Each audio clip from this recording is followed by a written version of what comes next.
qui tu appartiens. À celui à qui tu appartiens. Peut-être tu te demandes à qui j'appartiens. Je suis l'enfant de qui? Je suis le fils de qui? À qui j'appartiens? Mais ce matin, tu appartiens à quelqu'un. Ce matin, tu appartiens à quelqu'un.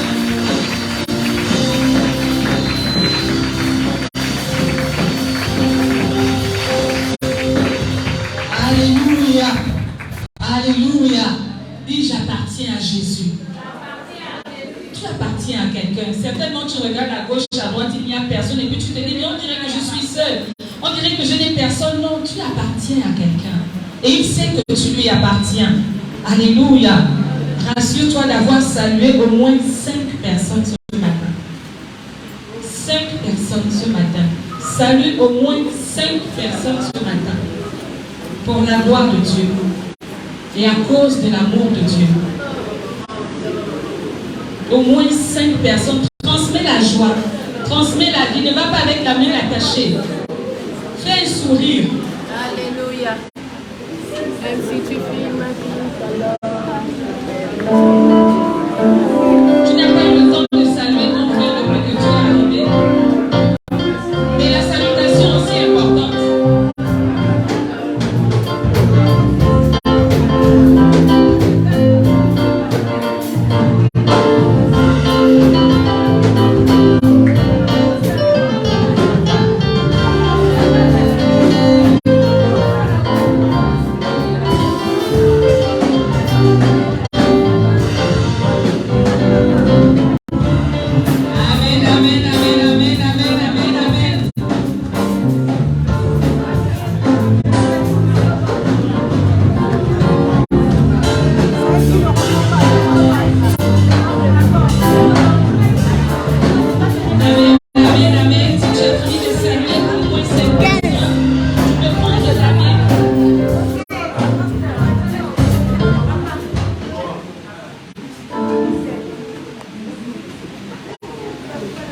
Alléluia.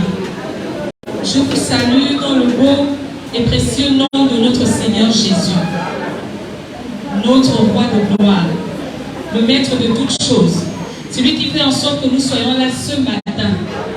Je vous salue en son nom. Amen.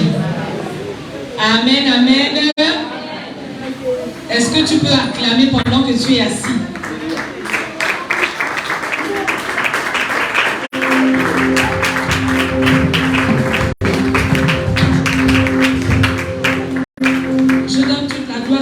Ce matin qui me permet de me tenir devant vous.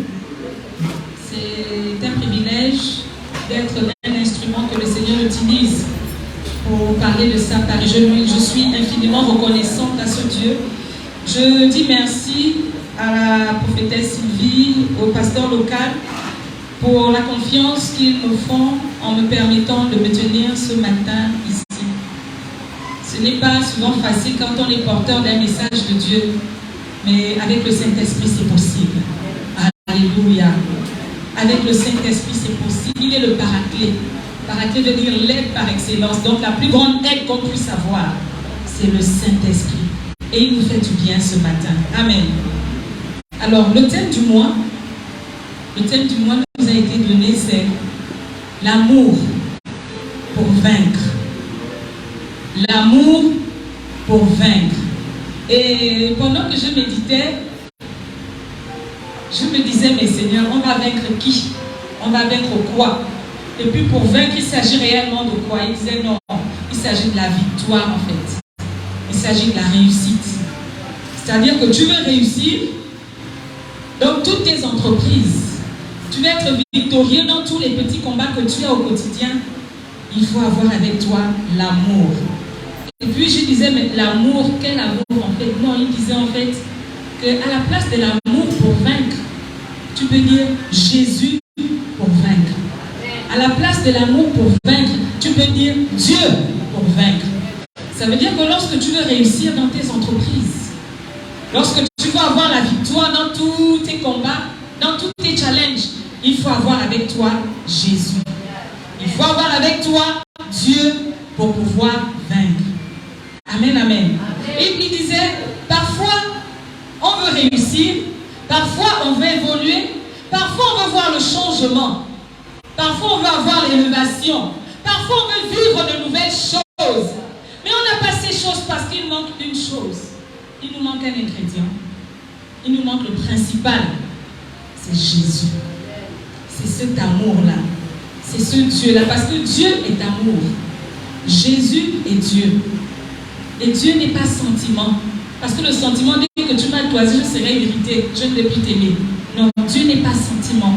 Dieu est amour. Donc tu veux réussir, tu veux voir le changement, tu veux vaincre, tu veux surmonter, tu veux passer à l'étape supérieure. Il faut avoir l'amour pour vaincre. L'amour qui est Dieu. L'amour qui est Jésus. Alléluia. Et il pouvait me prendre l'exemple du sel et ça me faisait rire. Il disait, regarde un peu le pot de sel. Où est placé le pot de sel dans ta maison? Le pot de sel, il est au coin, à la cuisine, sur un petit meuble. Il dit, voilà, on peut faire un bon bouillon, on met tous les assaisonnements qu'il faut. Mais si on n'a pas mis un peu de sel, il n'y aura pas de goût. Ce sera fade, ce sera bizarre, parce qu'il manque le sel. On peut réunir tout ce qu'il y a comme ingrédient pour faire préparer un bon sanglier, un bon repas.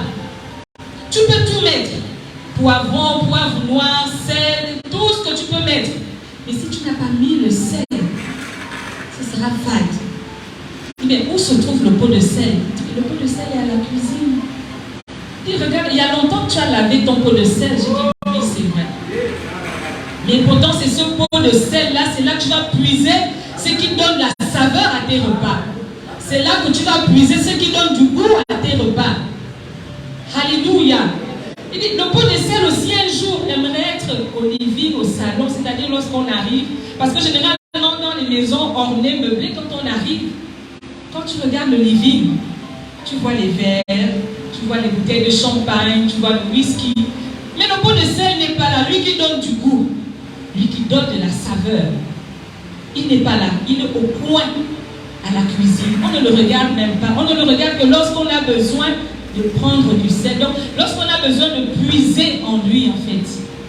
Il dit, mais cela n'empêche pas au pot de sel de contenir le sel et de toujours continuer à assaisonner.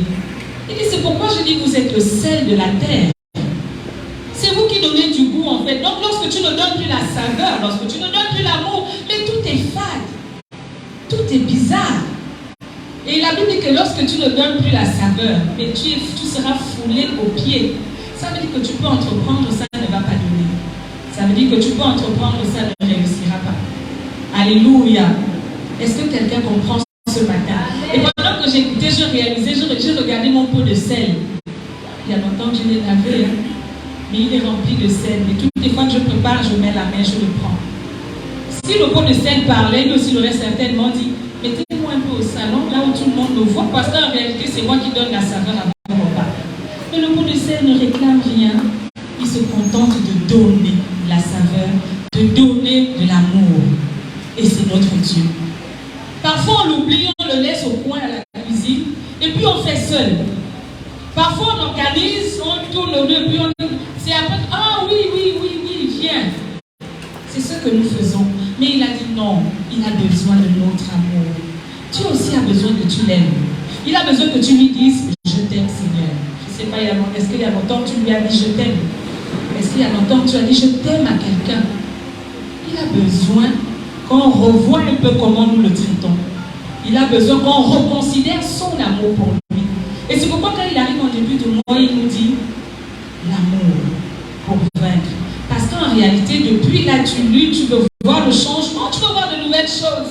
Tu veux vivre quelque chose de nouveau. Tu crées même des choses pour pouvoir changer les choses. Mais en réalité, tu ne vois rien de nouveau.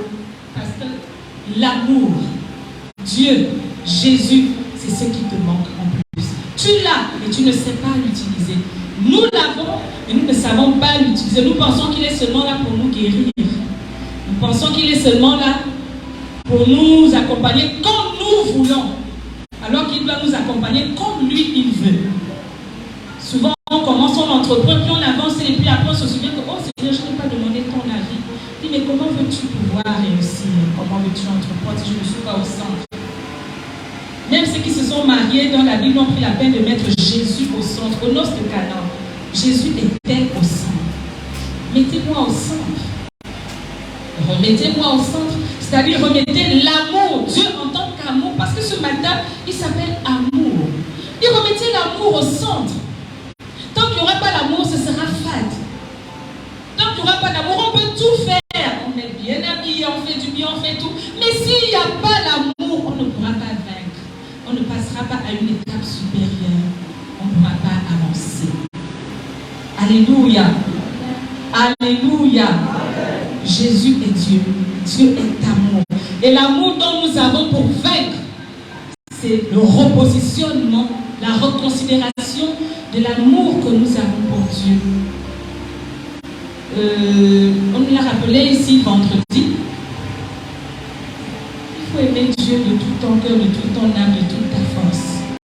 Et il faut aimer ton prochain comme toi-même. Et il nous disait vendredi que même si tu ne t'aimes pas, comment tu vas aimer ton prochain?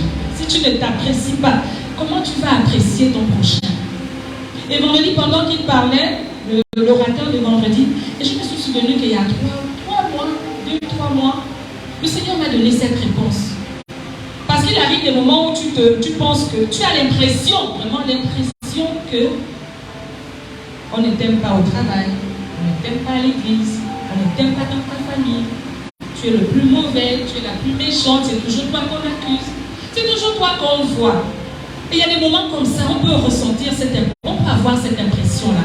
Et puis finalement, je suis passée par cette impression-là. Et la réponse que j'avais, c'était comme si tu as l'impression que Dieu se moque de toi quand il te parle. Il dit, mais regarde-moi celle-là. Tu ne sais pas que moi, je t'aime mieux que toi-même. Tu ne sais pas que je t'apprécie mieux que toi-même. Est-ce que tu ne sais pas que je parlerai mieux de toi? Je parlerai de toi mieux que toi-même. Il y a des moments où tu oublies de t'aimer. Et lorsque tu as oublié de t'aimer, lorsque tu n'as plus ce sel en toi, qu'est-ce que tu vas transmettre à ton prochain? On ne donne que ce qu'on a. On ne donne que ce qu'on a. Lorsque tu as arrêté de t'aimer, tu penses que tu t'aimes. Non, tu ne t'aimes pas. Parfois tu regardes tes doigts, tu dis, vraiment, le vilain doigt comme ça. Parfois tu regardes tes ongles, non, tu ne t'aimes pas. Mais lui il dit, je t'aime mieux que toi-même. Je t'aime mieux que tes intimes. Et je parlerai de toi mieux que toi-même. C'est-à-dire que là où toi tu n'as pas pu arriver pour parler de toi, pour te présenter, lui il va à ta place, il parle de toi. Parce que toi-même tu ne peux pas le faire. Il y a des lieux où tu n'as pas accès, mais lui il a accès à tous les lieux. Et c'est lui qui ira parler de toi. Peut-être que tu te dis, si moi-même je partais, j'allais mieux parler, mais j'ai raté le rendez-vous. Non! Il parlera de toi mieux que toi-même. Parce qu'il t'aime. Parce qu'il est amour. Il suffit juste de repositionner la manière dont nous l'aimons, de reconsidérer notre manière d'aimer Dieu. Est-ce que Dieu c'est juste une Bible? Est-ce que Dieu c'est l'amour que je vois dans mes enfants? Est-ce que Dieu c'est lorsque je suis malade? Non. Dieu est en tout temps, en tout lieu, en toutes circonstances. Et on a besoin de cet amour qui est Dieu pour vaincre. Nous allons ouvrir nos Bibles dans le livre de Apocalypse. Apocalypse 21 au verset 7 et 1 Pierre 1 au verset 22. Apocalypse 21 au verset 7. Apocalypse 21, verset 7. Et toi, tu as la page.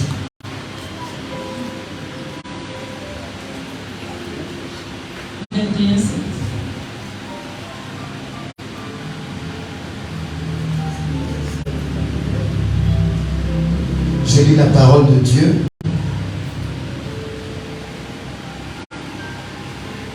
Celui qui vaincra héritera ces choses. Je serai son Dieu et il sera mon fils. Celui qui vaincra héritera ces choses. Je serai son Dieu et il sera mon fils. 1 Pierre 1, 22. 1 Pierre 1, 22. Ayant purifié vos âmes en obéissant à la vérité pour avoir un amour fraternel sincère, aimez-vous ardemment les uns les autres de tout votre cœur, faut commencer à partir du verset 6. 1 Pierre, pardon, 1 à partir du verset 6. Oh, pardon, 1 Pierre 22. 1 Pierre 22. Oui, juste 1 Pierre 22. Ayant purifié vos âmes en obéissant à la vérité, pour avoir un amour fraternel sincère, aimez-vous ardemment les uns les autres de tout votre cœur. Amen. Donnons toute la gloire à Dieu pour sa parole. C'est celui qui vaincra, qui héritera. Je serai son Dieu, il sera mon fils. Il dit, aimez-vous ardemment. Ça veut dire que tu dois brûler d'amour. Brûler d'amour pour toi. D'abord, brûler d'amour pour ton prochain. Lorsque tu brûles d'amour pour toi, tu brûles d'amour pour Dieu et tu brûles d'amour pour ton prochain. Alors tu hériteras. Alors tu seras bénéficiaire des grâces. Alors tu seras bénéficiaire des promesses. Tu veux hériter. Parce qu'il y a quelqu'un qui a travaillé pour que toi tu sois héritier. Mais si tu n'as pas l'amour, si tu n'as pas Jésus, si tu n'as pas Dieu, tu ne vaincras pas. Autrement dit, on ne sera pas victorieux. Autrement dit, on ne pourra pas passer à l'étape supérieure. Tout est fait, tout est mis en place pour passer à l'étape supérieure. Mais il nous manque l'amour. L'amour. C'est l'instruction qui nous a été donnée ce mois. L'amour. Alors que nous sommes proches de la Pentecôte, c'est le mois de la Pentecôte. Mais comment en début de mois, le Seigneur arrive et puis il nous dit l'amour pour vaincre. L'amour pour passer à une étape supérieure. Donc tout ce mois, nous devons seulement vivre l'amour, manifester l'amour. Le frère que tu n'aimes pas, dis-lui je t'aime, même si tu ne ressens pas ça, ça va venir après. La soeur que tu n'aimes pas, dis-lui je t'aime. L'oncle, la tante ou le frère que tu n'as pas vu, prends le temps d'appeler. Juste l'amour. Parce que l'amour guérit. C'est l'amour qui a ressuscité Lazare. Parce que la Bible dit que Jésus aimait Lazare. Et quand il a vu Lazare, il a pleuré. L'amour ne te permet pas de te réjouir de la situation de l'autre. L'amour te permet, l'amour t'oblige à sortir l'autre de cette situation compliquée. Alors que nous aurons la Pentecôte le week-end prochain, alors que nous préparons la Pentecôte, comment nous préparons-nous? Dans l'amour. Nous devons nous préparer dans l'amour. Jeudi dernier, c'était férié parce que c'était l'Ascension. C'est-à-dire que la période dans laquelle nous sommes est une période sensible, est une période où l'atmosphère est favorable à l'action de Dieu. L'atmosphère est favorable à l'amour de Dieu, mais tout dépend de l'attitude que nous avons. Nous venons de célébrer l'Ascension. L'Ascension intervient 40 jours après la Pâque.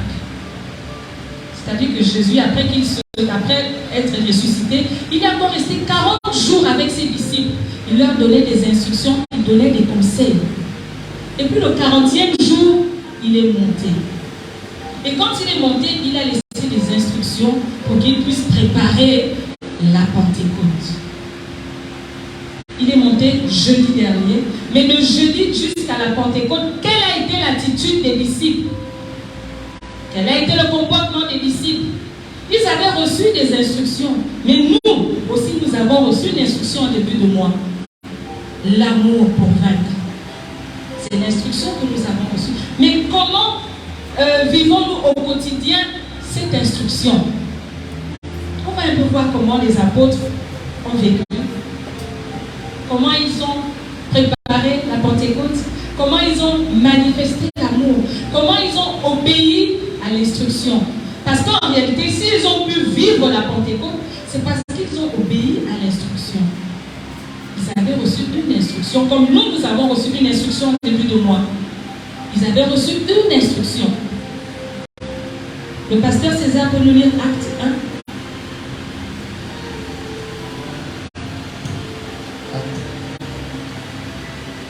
Acte 1, verset. Acte 1, le verset. À partir du verset 1. Théophile, j'ai parlé dans mon premier livre de tout ce que Jésus a commencé de faire et d'enseigner dès le commencement, jusqu'au jour où il fut enlevé au ciel, après avoir donné ses ordres par le Saint-Esprit aux apôtres qu'il avait choisis. Amen. Nous sommes dans le livre des Actes des Apôtres et le livre commence par Théophile. Théophile, j'ai parlé dans mon premier livre de tout ce que Jésus avait fait. Il s'agit ici de Luc. C'est Luc qui écrit les Actes des Apôtres et c'est Luc qui écrit le livre de Luc. Et il nous dit ici, dans mon premier livre, qu'on appelle Luc, j'ai parlé de Jésus et de tout ce qu'il a fait. Comment il est né, comment il a vécu, comment il est mort, et jusqu'au jour où il est monté. Ça, c'est ce que je vous ai dit dans mon premier livre. Et dans mon deuxième livre, je vais vous parler d'autres choses. On peut continuer, Pasteur César. Verset 3. Après qu'il eut souffert, il leur apparut vivant et leur en donna plusieurs preuves, se montrant à eux pendant 40 jours et parlant des choses qui concernent le royaume de Dieu. Comme il se trouvait avec eux, il leur recommanda de ne pas s'éloigner de Jérusalem, mais d'attendre ce que le Père avait promis, ce que Jésus avait annoncé, leur dit-il. Car Jean a baptisé d'eau, mais vous, dans peu de jours, vous serez baptisés du Saint-Esprit. Alors les apôtres réunis lui demandèrent, Seigneur, est-ce en ce temps que tu rétabliras le royaume d'Israël? Il leur répondit, ce n'est pas à vous de connaître les temps ou les moments que le Père a fixés de sa propre autorité. Amen. Amen, amen. Nous sommes dans le livre de Luc, c'est Luc qui parle. Il nous dit ce qui s'est passé avant que Jésus ne monte. Il dit, avant qu'il ne monte, il était avec ses disciples. Et il a donné des instructions. On va voir comment les apôtres, eux, ont obéi à leurs instructions. Qu'est-ce qu'ils ont eu après? Parce que pour que nous aussi on puisse obéir et qu'on puisse avoir quelque chose, on a une conduite à tenir. Jésus, avant de partir, il dit à ses apôtres, la Bible dit qu'il leur recommanda, de ne pas s'éloigner de Jérusalem, mais d'attendre ce que le Père avait promis. Et de ne pas s'éloigner de Jérusalem, mais d'attendre ce que le Père avait promis. De ne pas s'éloigner de sa présence. De ne pas s'éloigner certainement de son lieu de culte. De ne pas s'éloigner de l'instruction qui a été donnée. Une première instruction, ne vous éloignez pas. Non, autrement dit, ne vous laissez pas distraire. Ne vous laissez pas perturber. Restez concentrés. Parce que lorsque tu t'éloignes, tu te retires. Et lorsque tu te retires, tu perds la flamme. On regarde un peu le feu de bois au village, on met les bois. Il y a la flamme qui monte quand les bois sont rassemblés. Mais lorsque tu te retires, tu t'éteins et la flamme continue. Il ne t'éloigne pas. Ne vous éloignez pas. Mais restez là. En train de faire quoi? En train d'attendre. Il n'a pas dit en train de se plaindre. Il n'a pas dit en train de chercher. Jésus est parti. Oh, on va faire comment? Oh, le problème est arrivé. Je vais régler ça comment? Donc, attendre. Il n'a pas dit toi, restez. Il a dit restez. Ils étaient 11. Parce que Judas n'était plus. Ils étaient 11. Il dit restez là. Ne vous éloignez pas. Ne vous laissez pas distraire. Ne vous laissez pas perturber. Quelqu'un viendra te dire ceci, quelqu'un viendra te faire cela. Ne te retire pas, ne t'éloigne pas, ne te sépare pas. Reste dans la flamme. Reste dans l'atmosphère qui est favorable à l'action de Dieu. Alléluia. Et puis il est parti. Et pendant qu'il parlait, les disciples ont commencé à s'interroger. Parce qu'il leur a dit, comme il se... Parce que c'est ça, tu peux t'asseoir, je vais continuer. Comme il se trouvait avec eux, il leur recommanda de ne pas s'éloigner de Jérusalem, mais d'attendre ce que le Père avait promis, ce que je vous ai annoncé. Il dit, car Jean a baptisé d'eau, mais vous, dans peu de temps, vous serez baptisés du Saint-Esprit. Alors, les apôtres réunis, parce qu'ils ont reçu l'instruction, mais ils ne comprenaient pas. On peut te donner une instruction, tu ne comprends pas. Il leur a dit, ne vous éloignez pas, attendez. Et puis ils ont dit, bon, nous on ne comprend pas trop ce qu'ils veulent nous dire en fait. La Bible dit que les réunis. Donc ils étaient ensemble. Il n'y a pas un qui est parti voir Jésus pour dire que Jésus, ce que tu veux nous dire là, c'est quoi? Non. Ils se sont concertés, c'est-à-dire qu'ils avaient le même intérêt. Ils savaient qu'il y avait quelque chose qui devait arriver, mais comme on avait donné des recommandations, ne vous éloignez pas. Attendez, il n'a pas dit ne t'éloigne pas. Ne vous éloignez pas, attendez. Et quand ils étaient tous ensemble, alors ils se sont réunis, ils ont fait une petite réunion pour dire l'instruction là on ne comprend pas, qu'est-ce qu'il faut qu'on fasse? Alors tous réunis ensemble, ils sont allés voir Jésus et ils lui ont dit, en fait quand tu nous dis que on attend parce qu'on va recevoir quelque chose, qu'est-ce qu'on va recevoir en fait? Est-ce que c'est là la fin des temps? Est-ce que c'est là que tu vas revenir? Il se posait tellement de questions et Jésus regarde et dit non, ne vous dispersez pas. Ce n'est pas à vous de connaître le lendemain. Demain ne vous appartient pas. Il y a une instruction qui est là, il faut juste suivre. Et il commence à enseigner et il leur dit, en fait, ce que vous allez recevoir, il dit, vous allez recevoir une puissance. Nous encore, on nous a dit en début de mois, l'amour pour vaincre. Donc, nous allons vaincre. Nous allons passer à une étape supérieure. Maintenant, on leur a dit, vous allez recevoir ce que le Père vous avait promis. Et qu'est-ce que le Père a promis? Il dit, mais qu'est-ce que tu nous as promis? On ne comprend pas, en fait, on ne sait pas ce que tu nous as promis. Et il dit, vous recevrez une puissance. Il définit le Saint-Esprit comme une puissance. Il dit, vous allez recevoir une puissance. Et ce sera le Saint-Esprit. Donc, première définition du Saint-Esprit, c'est une puissance. Et vous recevrez une puissance. Si vous attendez, si vous ne vous éloignez pas, vous recevrez une puissance. Le Saint-Esprit. Et il fera de vous mes témoins. Il fera de vous mes témoins au Gabon, en Afrique, en Europe, jusqu'aux extrémités de la terre. Et il est parti. Quand il est parti, ils sont restés dans cette période sensible. Quelle a été leur attitude? Quelle a été leur attitude? Est-ce qu'ils se sont dit, bon, il a parlé, puis il est parti, et puis, ben, nous, on vit notre vie? Non. Ils sont restés ensemble. Il y avait l'accord des cœurs. Il y avait l'harmonie des cœurs. Il y avait l'entente. Il y avait la cohésion. Vous savez que de jeudi dernier jusqu'à dimanche, parce que c'est 10 jours, la Pentecôte arrive 50 jours après la Pâque. La Pentecôte arrive 10 jours après l'Ascension. L'Ascension, c'est la montée de Jésus au ciel. Et c'est ce que nous avons vécu jeudi dernier. Il est monté jeudi. Mais de jeudi jusqu'à dimanche, quelle est notre attitude? Parce que nous voulons recevoir, on nous a dit l'amour pour vaincre. Quelle est notre attitude?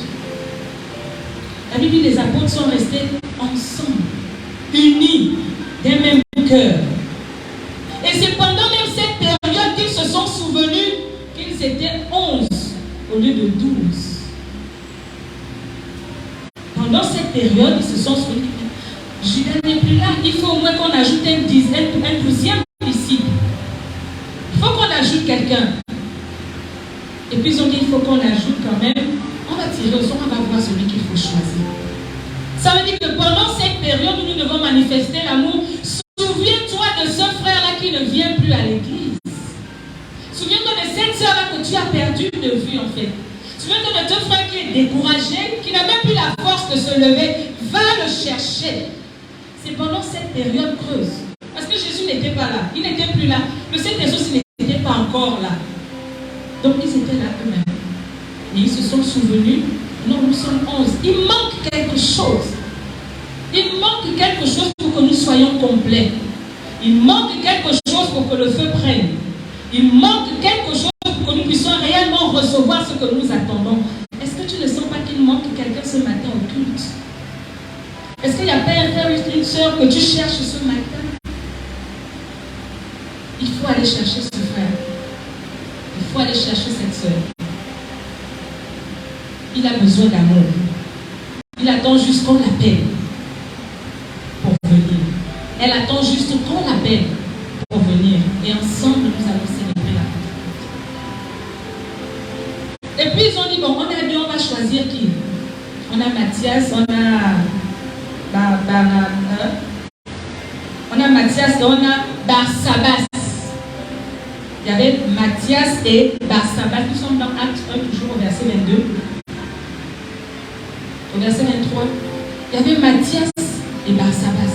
Et puis ils ont dit, bon, on va laisser Dieu choisir. La Bible dit qu'ils ont fait comme ils ont fait. Et puis finalement, le sort est tombé sur Matthias.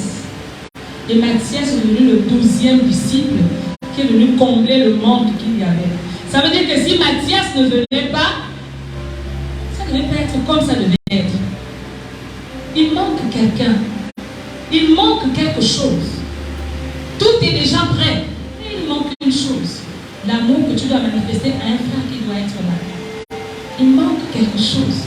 Et ils ont choisi Matthias. Et puis je me suis dit, mais pourquoi Matthias? Parce qu'en réalité, Matthias n'est autre que Zachée. Matthias n'est autre que Zachée parce que Matthias, c'est le vrai nom qu'avait Zachée. Et nous savons comment Zachée a vécu. Zachée était en manque d'amour. Zachée, personne ne l'aimait. Personne ne le considérait. Personne ne le regardait dans sa vie. Zachée était un homme, comment dire, financièrement en haut. Il avait de l'argent. Il était un collecteur d'impôts. Mais dans sa ville, dans son quartier, personne ne l'aimait parce qu'il était considéré comme pécheur, comme voleur. Mais de son vrai nom, Matthias. Et on lui donne le nom de Zachée, qui veut dire le juste, tout simplement parce que quand le chef l'envoyait voler, il volait bien. On lui dit normalement le monsieur doit collecter 10 000, et quand toi tu arrives, dis-lui que c'est 30 000. Et le patron a dit c'est 30 000, et l'autre il donne 3 000, et il dit patron, on a réussi. On a pris 30 000 au lieu de 10 000. Et le patron lui a dit oui, Zachée, tu es juste. Zachée, tu es juste. Et c'est pourquoi on l'a appelé Zachée. Zachée le juste. C'est un nom que ses chefs lui ont donné parce qu'il était juste, mais dans le faux. Donc, Zachée, personne ne l'aimait. Personne ne le considérait. Malgré tout ce qu'il pouvait avoir. Lui aussi, il était un peu frustré au-dedans de lui. Lui aussi, il avait mal. Imagine dans ton quartier, personne ne t'aime. Personne ne te regarde. Et puis quand Jésus arrive, il lui manifeste l'amour.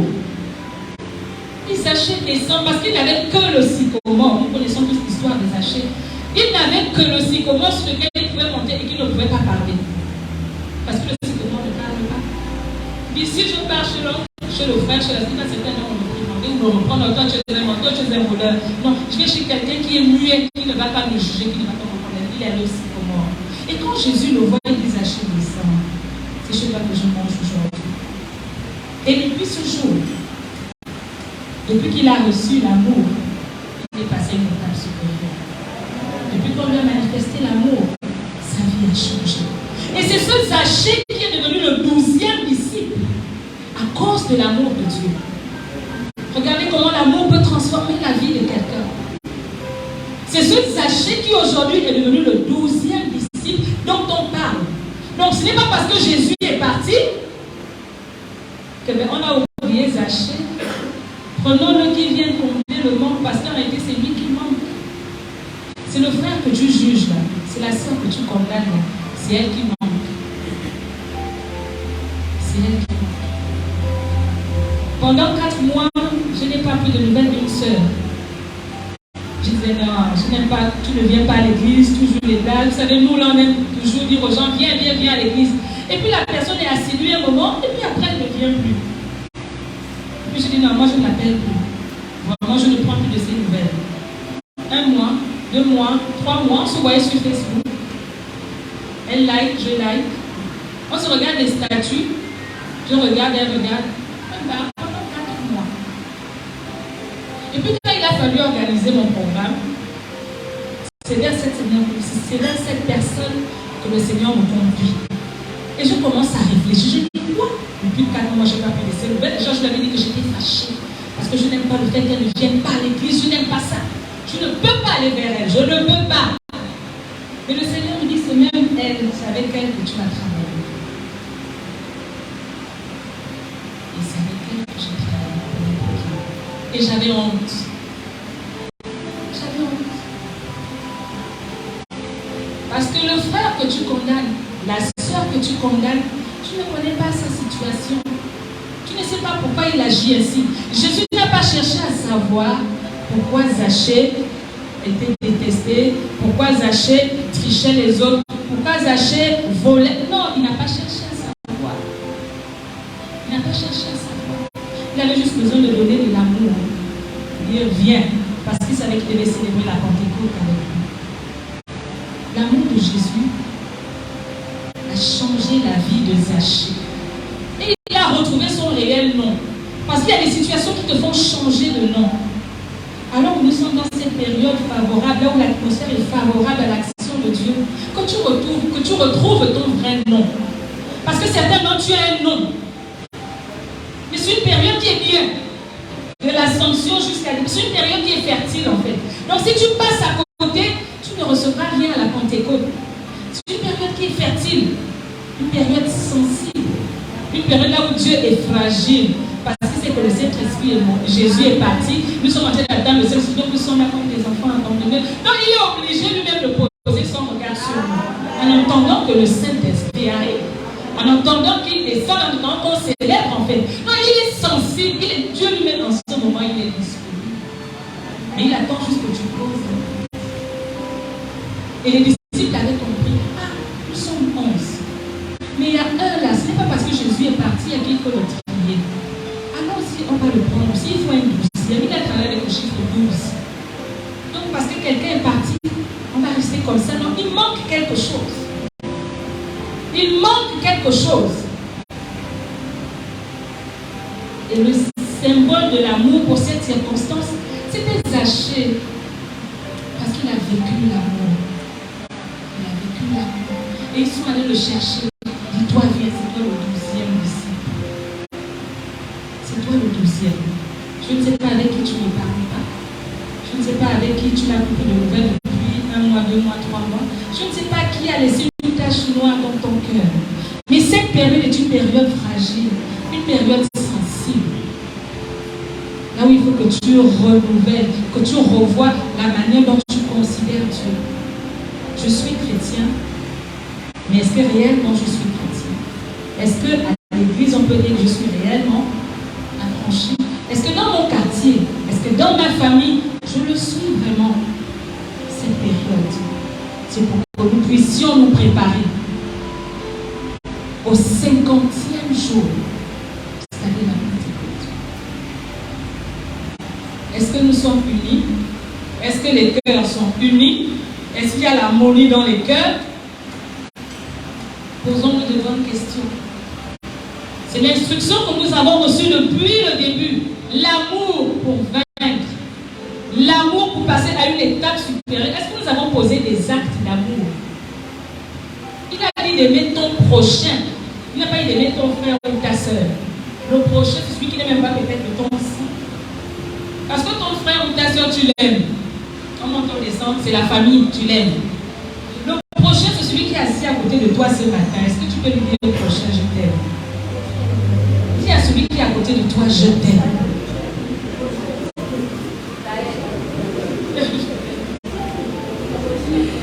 Alléluia. C'est une période où Dieu est bon. Pendant les 10 jours là, Dieu sera bon. Pendant les 10 jours là, Dieu est sensible. Il nous écoute. Il nous attend.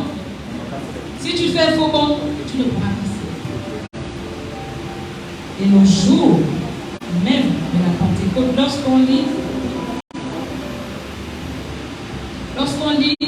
Acte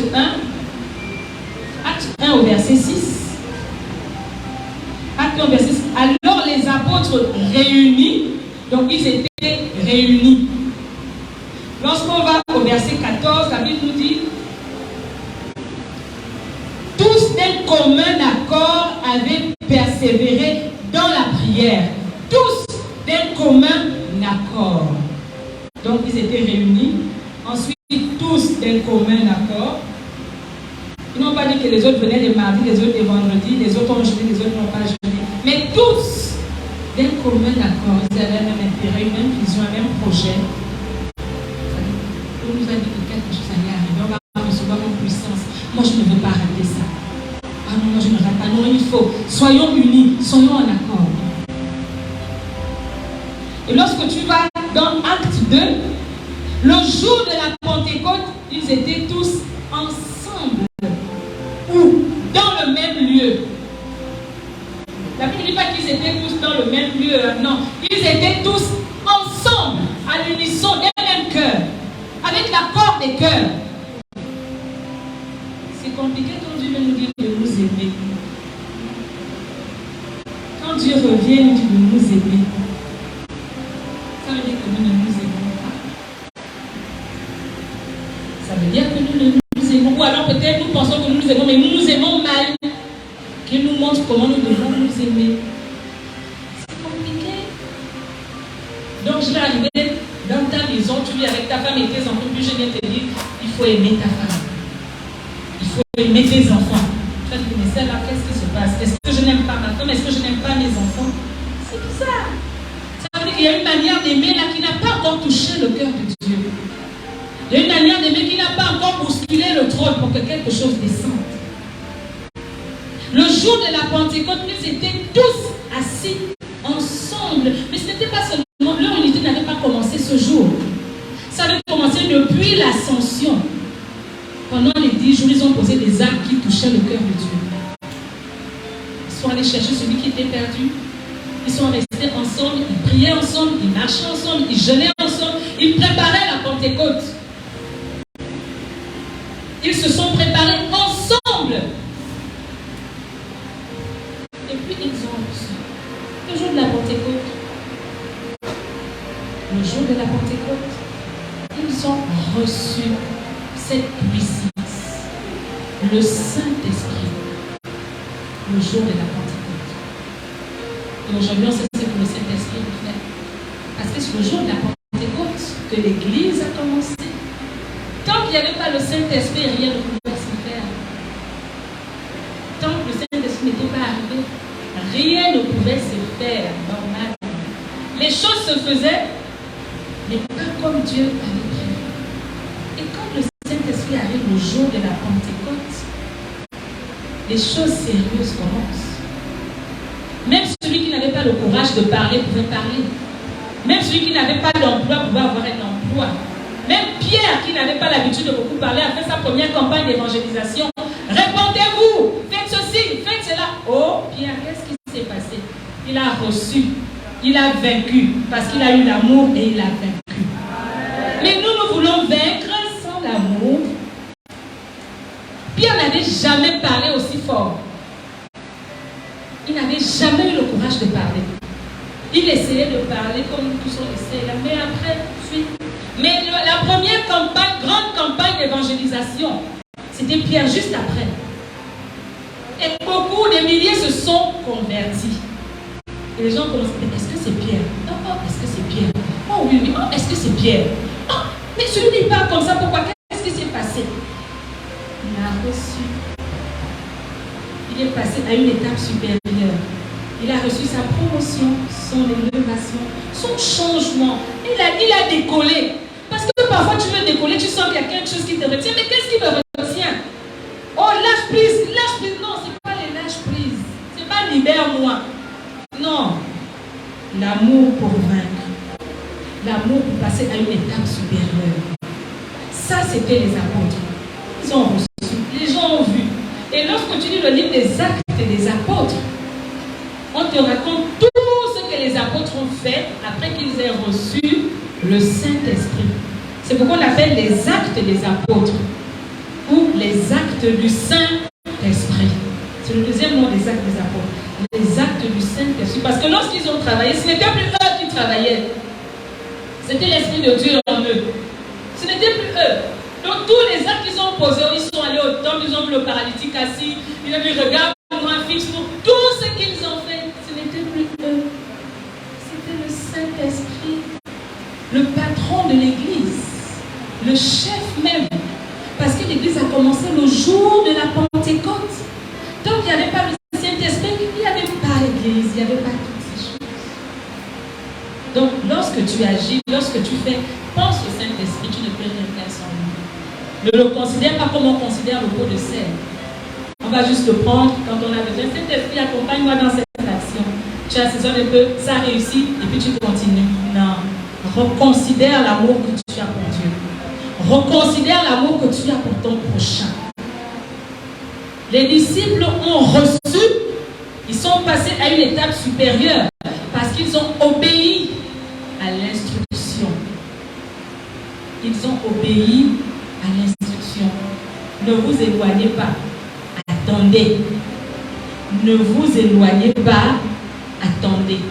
Tu ne sais pas ce qui va te distraire pendant cette période fragile. Tu ne sais pas ce qui va te déranger pendant cette période compliquée. Mais Dieu est bon en ce moment. Je vous assure que l'atmosphère est favorable à l'action de Dieu. L'atmosphère est favorable à la bénédiction. Dieu est en action pendant les 10 jours là. Imagine lorsqu'un enfant perd ses parents, il reste tout seul. Et tout le monde veut donner de l'amour à cet enfant. Tout le monde veille sur cet enfant. Tout le monde prend soin de cet enfant. C'est ce que nous sommes en ce moment. Et Jésus est monté. On attend le Saint-Esprit qui va arriver. Mais nous sommes là seuls. Mais attends, Dieu ne peut pas prendre soin de nous. Il a un regard particulier sur nous en ce moment. Il a un regard particulier sur chacun de nous, sur chaque cas. Présente-lui ton cas pendant cette période. Présente-lui le frère ou la sœur que tu n'aimes pas. Pose un acte positif. Un acte qui peut toucher le cœur de Dieu. Un acte que tu n'as certainement jamais posé, mais durant cette période de 10 jours. Avant la célébration, avant de recevoir, fais quelque chose qui peut toucher le cœur de Dieu. Alors je nous demande ce matin, à quel niveau de l'instruction que nous avons reçue depuis le début du mois, l'amour pour vaincre. Est-ce que depuis qu'on a donné ce thème, est-ce que depuis qu'on enseigne sur ce thème, quelque chose a changé dans ta vie? Est-ce que tu as commencé à regarder ou à reconsidérer ton prochain? Ou même dans ta vie, est-ce que quelque chose a changé? Ou bien on vient juste, on écoute, dès qu'on sort, dès qu'on a dit Amen, Amen, on a oublié. Que ce ne soit pas un terme de trop, que ce ne soit pas un terme en plus, mais que nous puissions prendre conscience. Dieu arrive, le si grand Dieu qui a créé toutes choses. Il arrive et il vient me dire d'amour. Tu veux vaincre, c'est l'amour. Ça veut dire que c'est parce que tu es beau, tu es belle, tu as un travail. Non, Jacob était beau. Jacob était fort. Mais lorsque Dieu a voulu l'amener à une étape supérieure, il a brisé la hanche. Parce que c'est là que résidait sa force.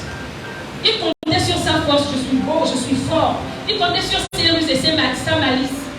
Oui, en tout cas, je m'avais rencontré mon frère. Je suis beau, je suis fort. À un moment donné, Dieu va te dire stop. Tu comptes un peu trop sur toi. Alors, je vais t'arracher ce que tu as de plus précieux. Et il lui a brisé la hanche. Et quand il se retrouve, il a une hanche brisée, il ne peut plus avancer. Et c'est là où l'ange décide de remonter. Il dit à l'ange, mais non, mais tu ne peux plus partir. Tu ne peux plus partir. Tu es obligé d'être avec nous, de m'accompagner. Et c'est là que son nom a changé. Certainement, tu as perdu ton nom. Mais je déclare qu'en cette période, tu recevras le nom. Tu retrouves ton nom. Le nom que Dieu t'a donné à la création. Peut-être qu'on t'appelait déjà problème. Celle qui m'énerve, celui que je n'aime pas, mentor, je ne sais pas. Mais en cette période où nous sommes seuls, tu retrouves ton nom. Tu retrouves ta place. On recommence à te regarder. On recommence à te considérer. En cette période, si et seulement si, on ne se laisse pas distraire, on ne s'éloigne pas, on obéit à l'instruction, comme les apôtres. S'ils n'avaient pas obéi, le Saint-Esprit n'allait pas venir, on n'allait pas célébrer la Pentecôte. S'ils n'avaient pas obéi, s'ils n'étaient pas restés concentrés, unis, obéissant à l'instruction qui avait été donnée. Il ne peut pas descendre, il ne peut pas siéger quand c'est sale, il ne peut pas descendre quand c'est dispersé comme ça, sauf s'il nous fait grâce. Mais ils sont restés un. On a reçu une instruction, nous allons obéir. On a reçu une orientation, nous allons obéir. Et pour avoir obéi, aujourd'hui, nous parlons du Saint-Esprit. Le maître de l'Église, le patron de l'Église, celui qui fait de grandes choses, qui fait des merveilles. Mais qu'est-ce qui a favoriser son arrivée? L'obéissance à l'instruction. L'obéissance à l'instruction. Et notre instruction, c'est l'amour pour vaincre. L'amour pour vaincre. Donc, pour que nous puissions réellement célébrer, nous devons aimer, manifester l'amour. Mettre Dieu de notre côté. Peut-être qu'on l'avait déjà jeté au coin dans le pot, comme le pot de sel. Il dit, alors reprenons Dieu. Il est amour, reprenons-le. Repositionnons-le. Donnons-lui la place qui lui est due. Dans l'église, dans nos cœurs, dans tout ce que nous faisons. Et là, le repas sera bon, il ne sera pas failli. Et pense au risque de me répéter à son frère qui n'est plus là. Faites comme les disciples l'ont fait. Ils sont allés chercher le 12e pour que ce soit complet. Ils ne se sont pas dit, oui, je vais recevoir une puissance, je vais passer à une étape supérieure. Oui, mais quand tu aimes, tu ne veux pas être bénéficiaire seul. Permets à l'autre aussi de se réjouir de ce que tu as. Va chercher celui qui n'est pas là. Va chercher celui qui est perdu. Il attend juste ton appel. Et ensemble, nous allons célébrer. Et nous verrons le changement que nous voulons tant voir depuis. Nous passerons à l'étape supérieure, l'étape que nous désirons depuis. Amen, amen. Est-ce qu'on peut acclamer le Seigneur?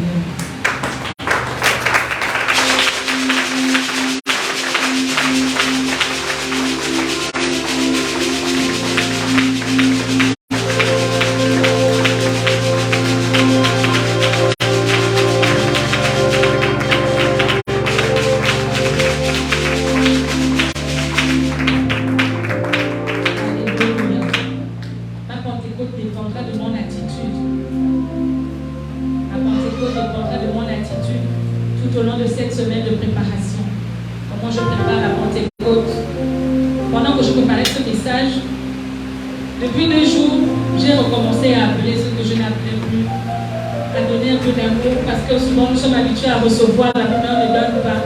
J'ai dit, fais quelque chose que tu n'as jamais fait. Fais quelque chose que tu n'as jamais fait. Souvent peut-être que quand on t'appelle, tu réponds mal, recommence à répondre bien. Quand tu réponds, allô, oh frère, je suis contente de t'entendre, ça peut booster quelqu'un comme ça a boosté Zachée. Regardez de là où Zachée est parti jusqu'à devenir 12e disciple à cause de l'amour. Si tu as envie, c'est que tu es la réponse à la prière de quelqu'un. Tu es la solution à la prière de quelqu'un. Que Dieu nous aide durant cette période et nous amène à faire comme il fait. Est-ce qu'ensemble on peut dire merci à Dieu pour sa parole, lui donner toute la gloire parce que ce matin, il nous a encore parlé, il nous a enseigné.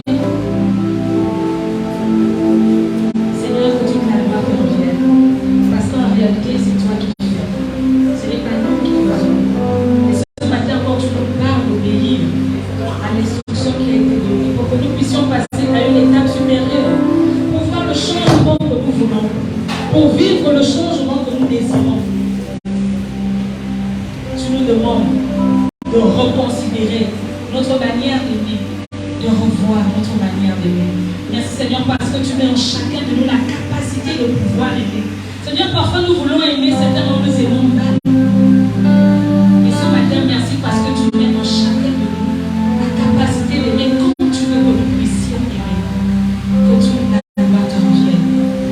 À toi qui as encore fait ce matin. Merci parce que tu as restauré une vie ce matin. Tu as réparé une vie ce matin. Tu as orienté une vie ce matin. Tu as parlé à quelqu'un ce matin. Merci parce que tu me permets de me sentir aimé. Tu permets à mon frère de se sentir aimé. Tu permets à ma soeur ce matin de se sentir aimé. Aimé d'abord par toi parce que tu nous as dit que tu nous aimes mieux que nous-mêmes et mieux que nos intimes. Et aimé par notre entourage.